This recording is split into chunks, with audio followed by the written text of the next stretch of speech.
Welcome back to Central Colorado Ballistics. My name is Wally. Before we start, I want to be clear about something up front. I am not a lawyer, I'm not giving legal advice, and I'm not speaking from any court, agency, or political party. What I am doing is walking through documented history, primary sources, and how these laws developed over time, so we can better understand where we are today and how we got here. Most Americans believe gun control is a modern invention, something that showed up in the 1900s or maybe in the 1960s, or after some major national tragedy. The assumption is simple. America was free, the Second Amendment was clear, and then much later someone decided start restricting firearms. But that's not actually what happened.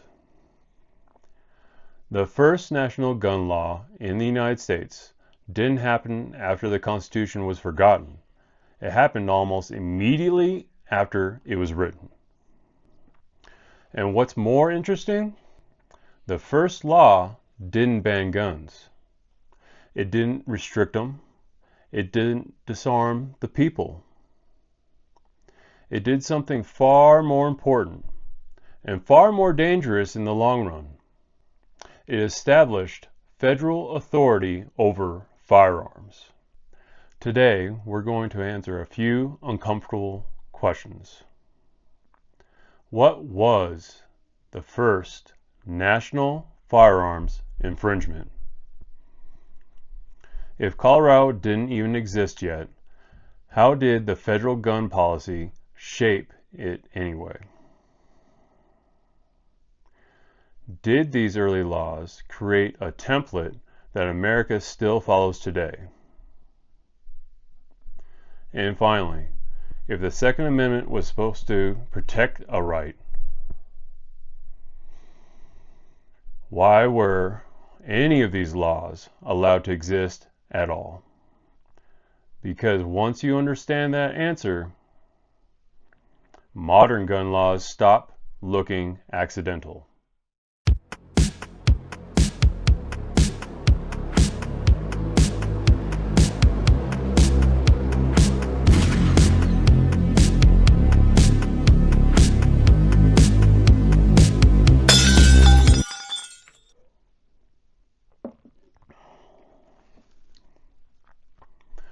Before we go any further, we need to slow this down, because the word infringement gets thrown around constantly and almost never defined. So, an infringement is not just a law I don't like. An infringement is a government action that limits conditions or controls the exercise of a right. Now here's where things get uncomfortable for everyone. The founders did regulate firearms, but, and this matters, they regulated duty, not permission. They assumed the people already owned arms. Ownership was normal, and the government had no authority to decide if you could have one. The early debate wasn't, should citizens own guns? It was, what responsibility comes with owning them? That distinction disappears later, and when it does, everything changes. The year is 1792. George Washington is president. The Bill of Rights has just been ratified, and Congress passes the Militia Acts of 1792. This is the first federal firearms law in U.S. history. And here's the part that surprises people. The Militia Acts didn't restrict gun ownership. They required it. Every able-bodied white male of militia age was legally required to own a firearm, own ammunition, own specific military-grade equipment. Failure to comply resulted in fines. Let that sink in. The first national gun law punished citizens for not being armed enough. But buried inside this law is something far more important than the requirement itself. For the first time, the federal government defined what weapons were acceptable, defined how citizens were expected to use them, claimed authority to regulate arms nationally. This wasn't malicious, but it set the precedent.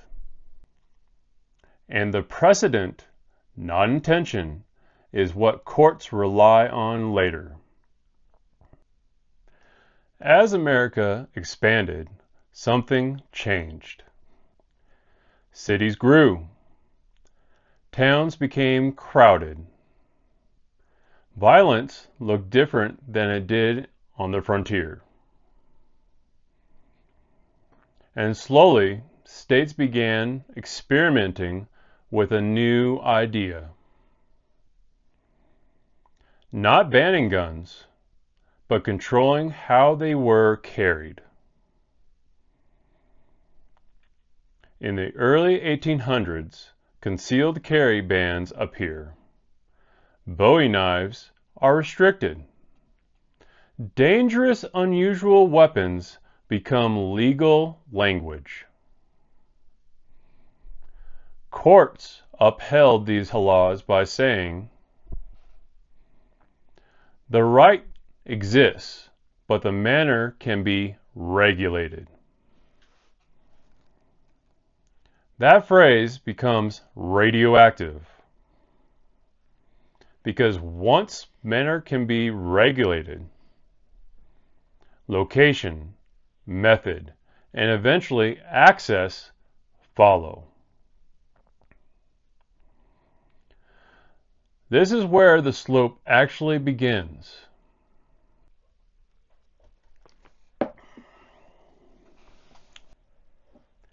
Now let's talk about Colorado, before it was a state. Colorado became a U.S. territory in 1861. And territorial governments were different beasts entirely. They weren't governed by elected state legislatures. They were governed by federally appointed governors, federally appointed judges. Laws influenced heavily by Eastern political philosophy. Mining towns exploded overnight. Violence followed.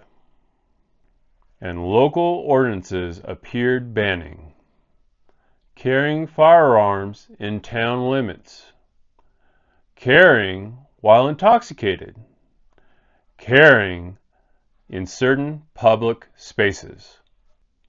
The important point: these weren't grassroots laws passed by voters. They were often imposed top down. Colorado didn't invent gun control. It inherited it from federal territorial authority. That matters because courts still reference territorial law today. Here's the thing most people miss.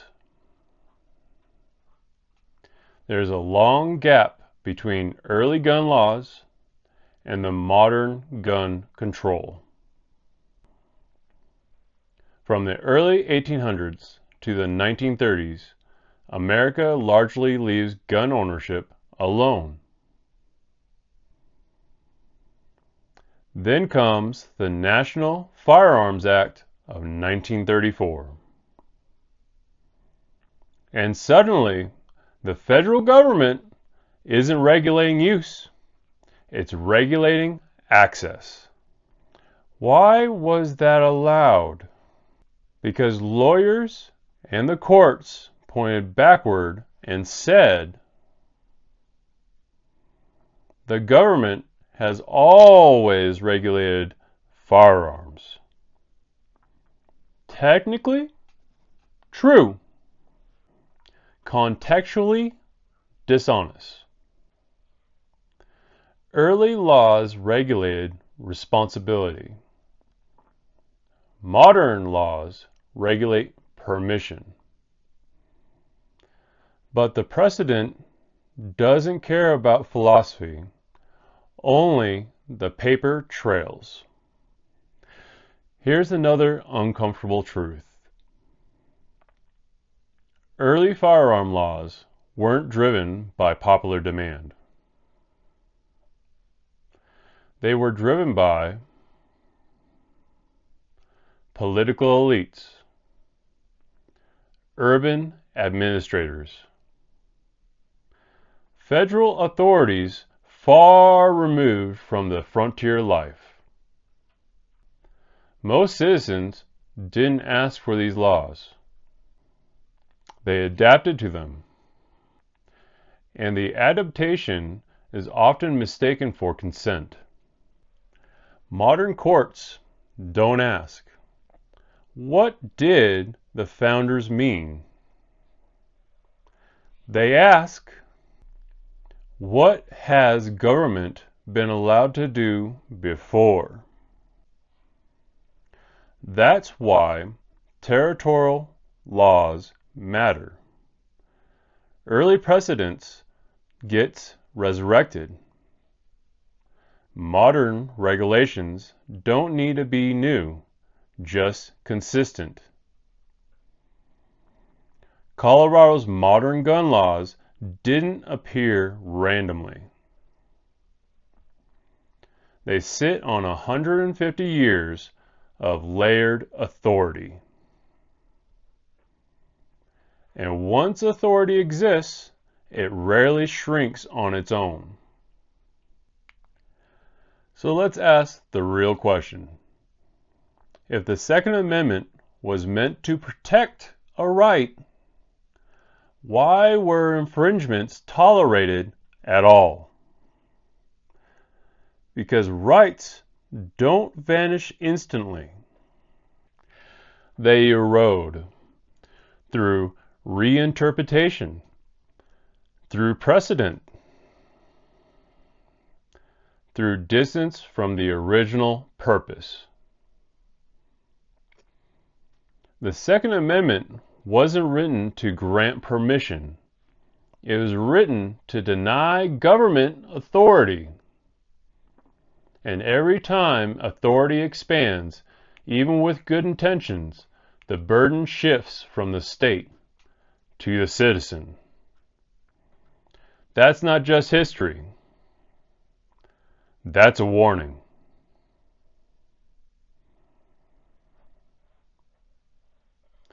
Until next time, freedom secured, rights defended.